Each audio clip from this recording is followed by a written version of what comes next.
Section 4 of Endocrinology, Adrenal Disorders, Hypercortisolism, Hyperparathyroidism, and Hypocalcemia.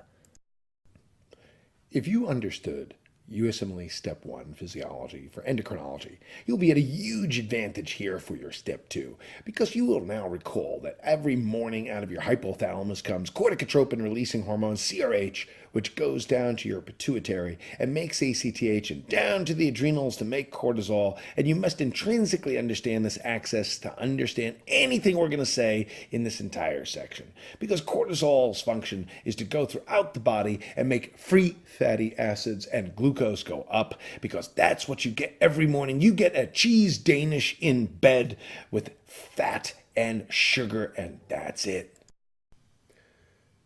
The demarcations between Cushing's disease and Cushing's syndrome are not as important as simply saying, is this a pituitary overproduction of ACTH, or is this a problem with the ectopic production of ACTH? That's the most important thing, because that's what drives the testing and the treatment. See, what the problem really is trying to identify where it's from. That's the number one issue for you with hypercortisolism. Is it originating in a carcinoid, such as the most common is a small cell carcinoma of the lung? Or is it autonomously overproduced in the adrenal gland? And the reason why this is important is because since prednisone or any glucocorticoid use can also cause the same manifestations of hypercortisolism, your big issue is, where's it coming from so I can remove the right organ? The cause of hypercortisolism, the majority of them are from the pituitary. Now you see that we put as the major calling of it, the major naming of it is pituitary, because that's clear. It's different than saying, well, Cushing's disease, Cushing's syndrome. Oh, pituitary is overproducing. Now I know where it is. The adrenals is simply much less common. Ectopic is even less common at only 10%. And then, unfortunately, about 5%, we just never figure out the cause. The reason why this is so critically indispensable is that people have had their pituitaries removed when it was really coming from the adrenals. So make sure you know where it's coming from so you remove only the correct organ. You can't determine the site of the origin of the disorder just by the symptoms. You see, no matter where it's coming from, they all cause a moon face, truncal obesity, buffalo hump, thin extremities, abdominal fat. Why does the fat redistribute? Well, nobody really knows. We do know that Cushing's disease and hypercortisolism in general raises free fatty acid levels, because we want that fat so you can run away from things. That's a tremendous stress hormone. Now, why does it melt the fat in your extremities and increase the fat in your neck and your abdomen? Man, nobody knows. And if you figure it out, get a Nobel Prize. But all we know is that the skin gets thin, but stria and bruising and decreased wound healing, thinning of that skin, because we're taking the collagen in the skin and transforming it into sugar for gluconeogenesis. We're taking the proteins in the bone, and remember, bone is calcium encrusted amino acids. Calcium encrusted amino acids. Melt that bone to make the sugar. Hypertension is for two reasons. One, there's increased sodium reabsorption, and that's because no steroid is entirely glucocorticoid or entirely mineralocorticoid, and glucocorticoids like prednisone, glucocorticoids like cortisol have some mineralocorticoid activity as well, such as aldosterone-like effect. Therefore, you get hypertension because all steroids are a bit mixed, and it is the mineralocorticoid or aldosterone-like effect of the cortisols that make it increase sodium and therefore increase water. Also, this raises the blood pressure, and there's also an increased vascular reactivity. That means that if you give a patient epinephrine and norepinephrine, and one patient has the cortisol and the other one doesn't, the one that has the cortisol will have a greater vasoconstriction. Cortisol and glucocorticoids increase vascular reactivity. It means it gives your blood vessels a greater squeeze. Menstrual disorders are part of that fact that the steroids are not pure. The same way that even the glucocorticoids have a little mineralocorticoid activity, a little hypertension. There's also some androgen-like activity, and that's not really cool for your menstruations. Erectile dysfunction as well in some patients. That one's not as clear.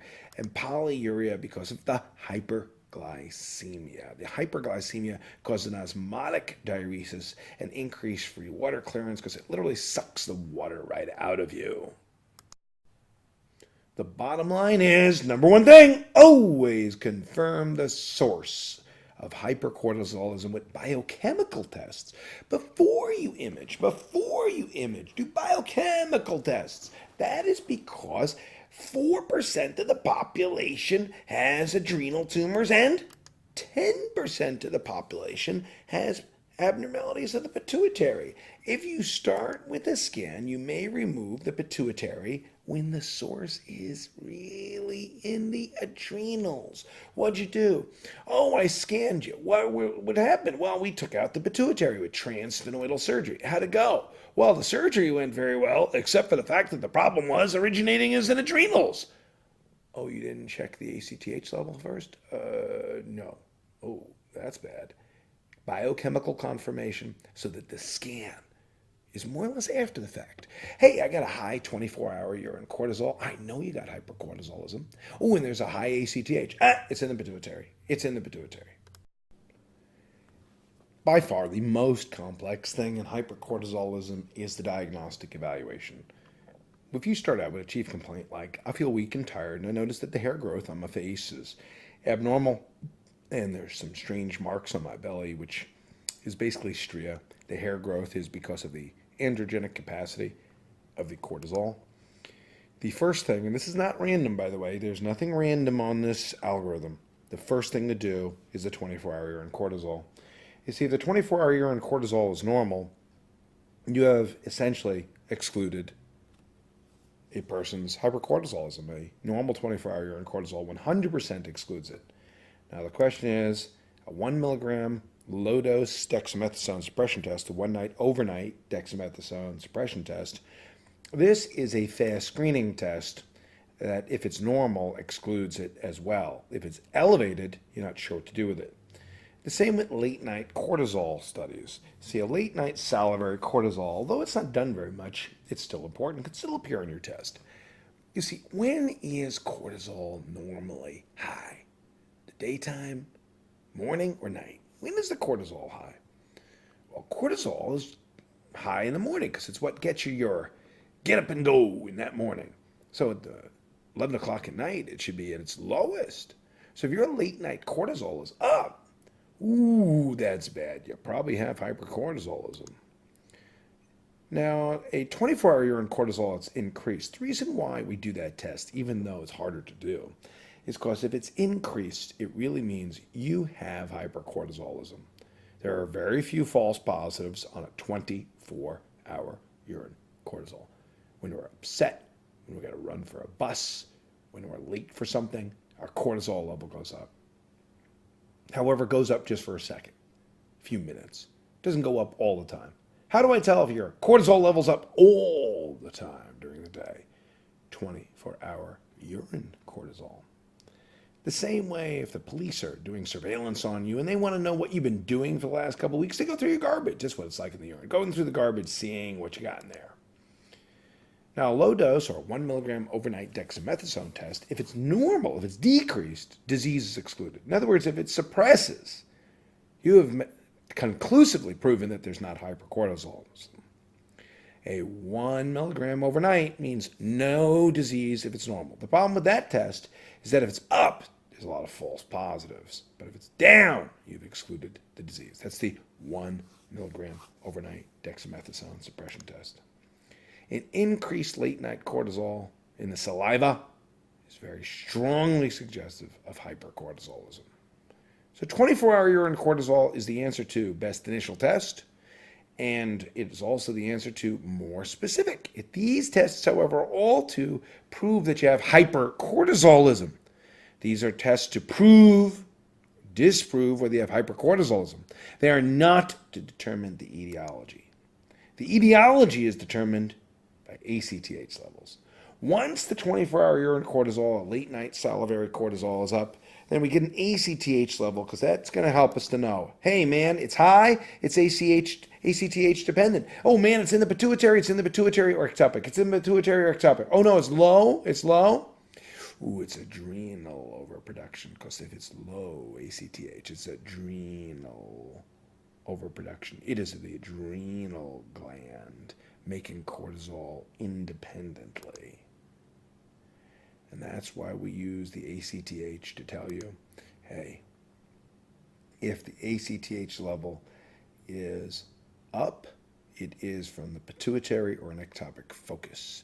If the ACTH level is down, ACTH independent Cushing syndrome means it's happening in the adrenal gland. By far the most complicated feature of all questions on hypercortisolism is a diagnostic test. Ultimately, we're simply going to remove anything we find. But you've got to make sure you're going to remove the right part of the body. This is because 4% of the population has an adrenal lesion, an adrenal incidentaloma. 10% of the population, which increases, frankly, even larger above that in an older population, can have a pituitary lesion. Therefore, unless you're certain biochemically before you remove the organ from the person, you could very well end up removing the wrong source. So the rule for you in endocrine is never start with a scan, and the second thing is confirm the location biochemically before you do any imaging studies. So ACTH-dependent Cushing syndrome means that it's originating from where ACTH is made, and ACTH is generally made in the pituitary. Now, an ACTH-independent lesion means that the adrenal is making the cortisol independently without stimulation from its master gland in the pituitary. You'd start with a CT scan of the adrenals after you see that the person has hypercortisolism and a low ACTH. Hypercortisolism, such as an increased level on a 24-hour urine cortisol, plus a low ACTH level equals scan the adrenal. Low ACTH equals scan the adrenals. When the ACTH level is high, it could be either from the pituitary or ectopic production. Now, ectopic production can be either, say, a carcinoid lesion or an ectopic focus of ACTH-producing tissue, or it can be from a cancer. What we know is that cancers and ectopic foci simply don't suppress. They don't subject themselves to the normal feedback inhibition. We know that the pituitary will. So we know that if there's an increased ACTH and a high cortisol, that what you'll see is that there's still a failure of suppression. If high-dose dexamethasone does not suppress that production, there's ACTH secreting ectopic tissue. And we look for that first inside the chest. Now, if there is suppression with high-dose dexamethasone, it turns out pituitary lesions, such as pituitary adenomas, still retain enough normal function that it will suppress. So therefore, at high dose, the dexamethasone will suppress pituitary lesions. So the bottom line is pituitaries suppress and ectopics don't. After you have suppressed it with high-dose dexamethasone, you will scan that pituitary. Remember how we said don't start with the scan? Well, you can certainly end with the scan. Now, if there is still, you don't see a lesion in there, well, there still is a lesion in there. That's the problem with the scanning. 10% of the general population has a pituitary lesion. If you start with a scan, you might remove the pituitary incorrectly. The other part of it is that you could still have pituitary secretion of ACTH with no mass seen. That's why we sampled the petrosal sinus for ACTH. Now, this is the most complicated version of all of the endocrine lesions, and therefore you should expect to have to go through this a couple of times. This bottom line, literally the bottom line in this algorithm is this. If you have hypercortisolism, do an ACTH level. If the ACTH level is high, you should try and suppress it with high-dose dexamethasone. Ectopic foci and cancers simply won't suppress. Go looking for them inside the chest CT. Pituitary lesions will suppress. So if you suppress them, but you still can't find the thing on a pituitary MRI, you've got to actually put a catheter up there into the petrosal sinus, which is the venous sinus that drains the pituitary, and bind the high ACTH level, which confirms it's an ACTH-producing pituitary adenoma. Let's summarize out the confirmatory laboratory findings in adrenal disorders and hypercortisolism. First off, the ACTH level. Now remember, this is in a person we've already established has hypercortisolism. If you know that there's hypercortisolism, where is it from? The first thing is, if there's a low ACTH level, it's inside the adrenals. Because the adrenals overproducing cortisol and resulting in feedback inhibition on the pituitary. The adrenals overproducing cortisol and having feedback inhibition on the pituitary, so it's shutting off the ACTH. Now, pituitary and ectopic foci are a failure of normal feedback inhibition. They're a failure of normal feedback inhibition, so that's why the ACTH level is abnormally high in the presence of hypercortisolism. So when are we going to do the petrosal sinus sampling? Well, the petrosal sinus sampling is not for the adrenals because the petrosal sinus is what drains out the pituitary. This is done if the MRI is negative. And we go, wait, man, you got a high cortisol and a high ACTH. It must be in the pituitary. Yeah, but my MRI didn't show me anything. Nah, get in the petrosal sinus. It's there. Ectopic foci won't have anything in the petrosal sinus, won't have ACTH in the petrosal sinus, because the petrosal sinus is draining the pituitary, not that ectopic focus. High-dose dexamethasone is very straightforward. High-dose dexamethasone has nothing to do with the adrenals. It has to do with telling the fact that ectopic things don't suppress. Ectopic things don't suppress, and pituitaries will suppress cortisol. Pituitaries are suppressed by high-dose dexamethasone. Pituitary lesions are suppressed by high-dose dexamethasone. The other laboratory findings of hypercortisolism are easier for us to understand because there's only one uniform presentation. Since cortisol is an anti-insulin stress hormone, you will see high sugar and high lipids. It is, in fact, exactly like insulin in the sense that if insulin lowers glucose, lowers lipids, and builds protein, cortisol raises glucose, raises lipids, and destroys protein because it wants the protein for gluconeogenesis. That is the basis of the bone and skin findings. Melts that protein. Now, because there's some aldosterone-like effect to cortisol, you should expect to see hypokalemia because aldosterone makes you retain sodium and excrete potassium. Makes you retain sodium and excrete acid. So there'll be metabolic alkalosis because the aldosterone is making you retain sodium and excrete potassium and excrete acid. In addition, everyone will have a leukocytosis because the stress hormone demarginates white cells. Demargination means half of white cells are normally in circulation, the others are on the edge of the blood vessel, the margins, so to speak, and steroids will pull them off the margins. So working backwards, what is the point of torturing ourselves learning all of those diagnostic tests for hypercortisol? And the answer to that is very straightforward. Whatever we find, we have surgical removal. The point is surgical removal of the source of the hypercortisolism.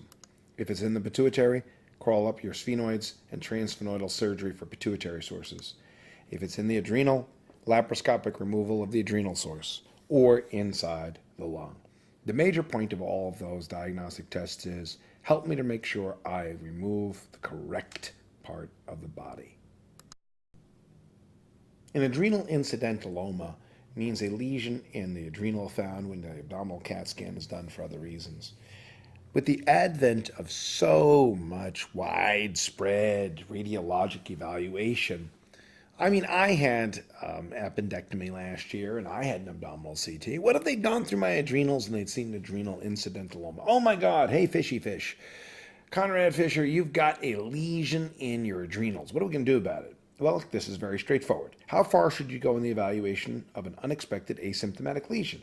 And there's the recommendation by the American Endocrine Association. The endocrinologists basically say, do the metanephrines of blood or urine to exclude pheochromocytoma, renin and aldosterone levels to exclude hypercortisolism, because hypercortisolism We'll have a high aldosterone and a low renin, high aldosterone and a low renin. And this is the only time that a 1 milligram overnight dexamethasone suppression test is all you have to do. The reason is you're doing this test to be negative. Since it's an asymptomatic person, you should expect it to be negative. And what we're doing is we're saying, give me 3 fast tests to make sure that I don't really have anything in that adrenal incidentalloma. You are going to get more and more questions on adrenal and pituitary incidentallomas because we CT and MRI everything. So we've got to be sure we don't overtreat people. Addison's disease is easier than hypercortisolism, mostly because the number of causes of Addison's disease are much smaller. There's much fewer causes. The days of so many infections doing it in Waterhouse-Friderichsen syndrome and meningococcus causing a problem inside the adrenals, that's rather passé. The vast majority of Addison's disease is chronic hypoadrenalism, which in the majority of cases is more common than everything else put together, simply autoimmune destruction. It goes along with vitiligo. And it goes along with monoclonal gammopathy of unknown significance. And it goes along with pernicious anemia, vitiligo, monoclonal gammopathy of unknown significance, and Hashimoto's thyroiditis. Those things travel together. They are basically antibody noise, autoimmune noise throughout the body. So when you see Addison's, you should be thinking about Hashimoto's and vitiligo and pernicious anemia. And when you see pernicious anemia, you should be thinking about Hashimoto's and Addison's disease. Infections can do it in tuberculosis, but infections are much less common. And this is adrenal leukodystrophy is a congenital genetic anomaly of unclear etiology, and sometimes cancer metastasizes to the adrenal and unfortunately can destroy it.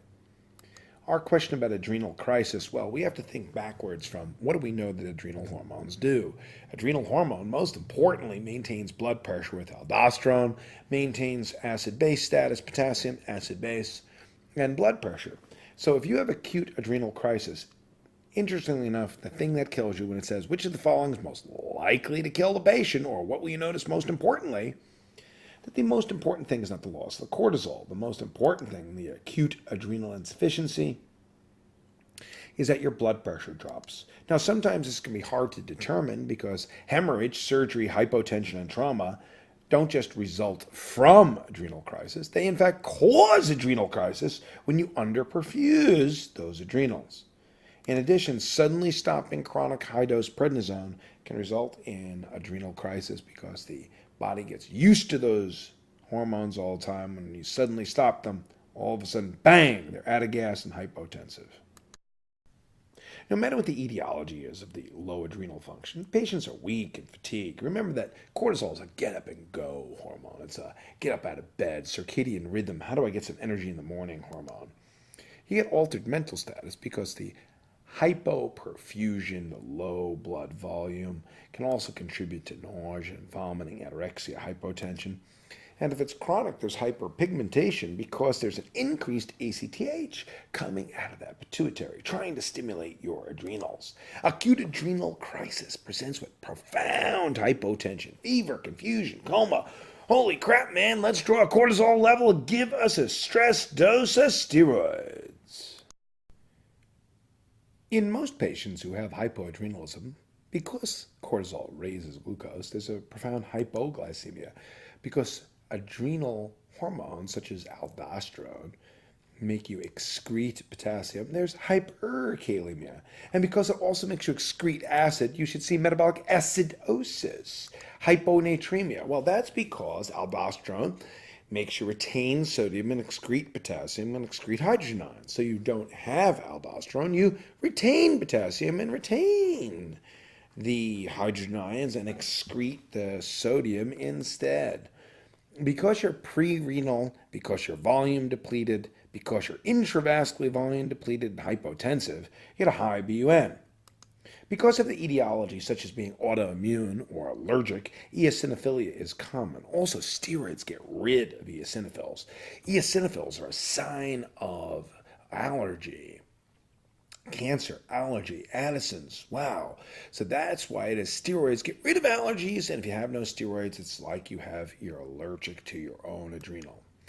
Now, with pituitary failure, your ACTH level is low. And with adrenal failure, your ACTH level is high because when you have pituitary failure, your adrenals are failing at least for the sex hormones and the cortisol. It's failing. It's failing from the fasciculata, which makes cortisol, and the reticularis, which makes androgens. And therefore, your ACTH level will be low because this leads to the failure of the fasciculata and reticularis. Now, when there's adrenal failure, your ACTH level will be high because remember, the only feedback inhibition on that pituitary is cortisol. And if you have no cortisol, you lose feedback inhibition, the pituitary shoots up the ACTH. Hypoadrenalism of any cause results in weakness and hypotension. If it goes on for a while, weight loss and hyperpigmentation, because when you have an insufficient adrenal, you often can have hyperpigmentation from pro-opiomelanocortin. Pro-opiomelanocortin is the precursor protein that comes out of that pituitary. It's like the precursor hormone. Now, we don't know what melanocyte-stimulating hormone does in the normal person. We do know that it results in hyperpigmentation in people who have chronic insufficiency. Now, what we want to do is we want to give that person to test their adrenals to see if we can give their adrenal gland a kick in the pants. So we give artificial ACTH and say, okay, did your plasma cortisol level go up when we gave you the ACTH? Are your adrenals, are they functional at least? Well, if we see a lack of rise of cortisol, then we got to think about two things. Number one, is it that the ACTH is high and the aldosterone is low too because there's just the adrenal gland has failed. The whole adrenal has failed, and that's because the ACTH level is high all the time, and even the extra kick in the pants didn't work because it's basically dead gland. Dead gland. How do we know it's a dead gland? Because the cortisol doesn't rise and the aldosterone is low too. Now, what if there's a low ACTH and the aldosterone is able to stay up? Well, that is a person who has basically an insufficient pituitary. See, their pituitary is gone, so what's ended up happening is that the adrenals have atrophied.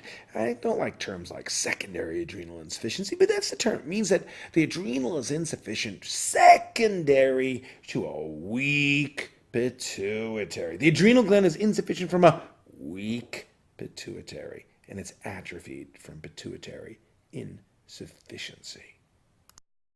Now, in an acute adrenal crisis, you are going to die if you don't get some treatment. Treatment is far more important than testing an acute adrenal crisis. You take that cortisol level, you take a cortisol level, and instantly hit them with steroids and hydrocortisone and fludrocortisone sometimes. Remember, fludrocortisone is the steroid that has the highest mineralocorticoid activity. But in acute adrenal crisis, checking the level of cortisol, you don't wait for the results. You take the cortisol level, and if the question is very clear, it's going to say, what is the next best step in the management of this patient? And your answer is cortisol level and replace the steroids. But if you actually had to choose one thing, fluids and steroids is more important than testing. Fludrocortisol is for people who are orthostatic from postural instability. In other words, what keeps your blood pressure up when you go from sitting down to standing up is that you have aldosterone coming out of your adrenals that maintains your blood pressure. And if you don't have enough aldosterone, let's replace it with fludrocortisone. Now, this is a steroid hormone that's particularly high in the mineralocorticoid or aldosterone-like effect. It's a steroid that basically is like eating aldosterone. A person is brought to the emergency department after severe abdominal trauma and a motor vehicle accident. On the second hospital day, becomes markedly hypotensive without bleeding. And there's a fever and a high eosinophil count and hyperkalemia and low sodium and low glucose. What's the next step in the management of this patient? The answer is do a cortisol level and administer hydrocortisone because norepinephrine is going to constrict blood vessels more effectively when there is steroids on board. So norepinephrine will constrict blood vessels better if you have those glucocorticoids. And treating severe hypotension is more important than finding the etiology. So CT scan of the adrenals is good, and cochentropin stimulation test is good, and even ACTH levels sometime. Dexamethasone suppression testing is the opposite. That's for hypercortisolism, not low. So choice C is important. It's not as important as preventing you from dying of hypotension today. Primary hyperaldosteronism, sometimes known as Conn syndrome, is actually much easier. It's basically an autonomous overproduction of aldosterone despite a high blood pressure. And it's an autonomous overproduction of aldosterone despite a high blood pressure and having a low renin. So that is from a solitary adenoma in 4 out of 5 patients. A smaller number have hyperplasia, and cancer, actual malignancy, is relatively uncommon. All forms of secondary hypertension are more likely in those who've had their onset of the hypertension too young, very young. You shouldn't be having high blood pressure when you're 20 and 25. And if you made it to 60 and 65, you shouldn't be starting. So if you're under 30 or over 60 or 65, or you're a person who can't get controlled by 2 meds, wow, you need a 3rd med and you're still not controlled? You need 3 meds? Wow, why? These are the people that we should be chasing secondary hypertension. Or if a person has something characteristic in the history and physical examination, such as primary hyperaldosteronism is characterized by high blood pressure and a low potassium. Those 2 facts alone are enough to tell you, hey, I think there's a primary hyperaldosteronism, high blood pressure and a low potassium. Aldosterone's raising your blood pressure, aldosterone's kicking out your potassium. For primary hyperaldosteronism, the best initial test is the plasma aldosterone to plasma renin ratio. In other words, a low plasma renin with a high aldosterone is primary hyperaldosteronism. It went up without renin. Now, the most accurate test is the adrenal venous sampling for high aldosterone. That's not necessary most of the time, but is the most accurate test. And for the CT scan, well, like everything else in endocrine, only after the laboratory test reveals the diagnosis. A low potassium, low plasma renin, and high aldosterone despite a high salt diet. Remember, salt should shut off that aldosterone. If I give you a lot of salt, why is your aldosterone still up? Failure of feedback inhibition. Only scan after you already know it's there. A unilateral adenoma is easily removed with laparoscopy. That's why you're CT scanning them, to find out which side. Now, bilateral hyperplasia, you don't want to remove, so we use eplerenone or spironolactone to block it. Now, this question, spironolactone causes gynecomastia, decreased libido. It's anti-androgenic, very high yield because it's clear. It's a clear question. Pheochromocytoma is a non-malignant lesion of the adrenal medulla. It's the autonomous overproduction of catecholamines despite a high blood pressure. Like most of these tumors, it is the failure of feedback inhibition to shut it down. And pheochromocytoma is the answer if there is episodic hypertension. That's the number one thing. It's the only thing that's episodic. You don't have episodic renal artery stenosis. Oh, it came, it went, it came, it went. You don't have episodic Cushing's disease. Oh, I was humping and not humping. Oh, I had truncal obesity, no truncal obesity. It's the only one that's episodic. Headache and sweating and palpitations and tremor are certainly there. But it'd be very hard to extrapolate and say, you have a headache, you must have pheochromocytoma. The answers for pheochromocytoma haven't changed in 30 years. We're going to get them right now. The best initial test, people sweat about this one a lot, so to speak, because people are torturing them with, well, what should it be? Plasma catecholamines, 24-hour metanephrines, catecholamines. Only thing we can say is that all of those are more accurate than VMA levels, vanilla mandelic acid, and you're not going to get asked to choose between them because it's just not too clear. Plasma catecholamines, 24-hour urine metanephrines, 24-hour catecholamines. Look, catecholamine levels go up, they go down, they go up, they go down. They last for a minute or two, and then they're gone. The urine tells you on average for 24 hours what's been going on. As in all of endocrinology, we only do scanning after we have confirmed it biochemically. You see symptoms, episodic hypertension, sweating, headache, palpitations, then the catecholamines and metanephrines. Then, after biochemical testing, then we scan the adrenals. Now, 10% are outside the adrenals. How would we find it? How do you find a pheochromocytoma that's not on that adrenal scan? Well, we have a specialized test that picks up occult pockets of enterochromaffin-like tissue. That's an MIBG scan, the abbreviation of which I don't want you to know. What does it stand for? It's a nuclear isotope scan, and it detects the location of pheochromocytoma that's outside the adrenal gland. Now, it's 10% are bilateral. 10% are outside the adrenal. 10% are malignant. We want to get rid of them. It's very important to determine the location so we can resect it. MIBG scan is a way of detecting occult pockets of pheochromocytoma. Now, this image is not because we expect you to be reading MIBG scans. We just want you to know, like, hey, isn't this cool? Look at this cool stuff we can do that can find occult pockets of these tissues. Wow. Mysterious. Wow, look at that, spooky. The best initial therapy is phenoxybenzamine, an IV alpha blocker that we give so that when we squeeze those adrenals, we don't cause your head to explode by a massive release of catecholamines. This is followed by beta blockers and rarely a calcium channel blocker, then remove it laparoscopically. These answers have not changed in 35 years. And you can occasionally be asked, episodic hypertension, catecholamines, metanephrines, scan, MIBG scan, phenoxybenzamine, beta blockers, and removal.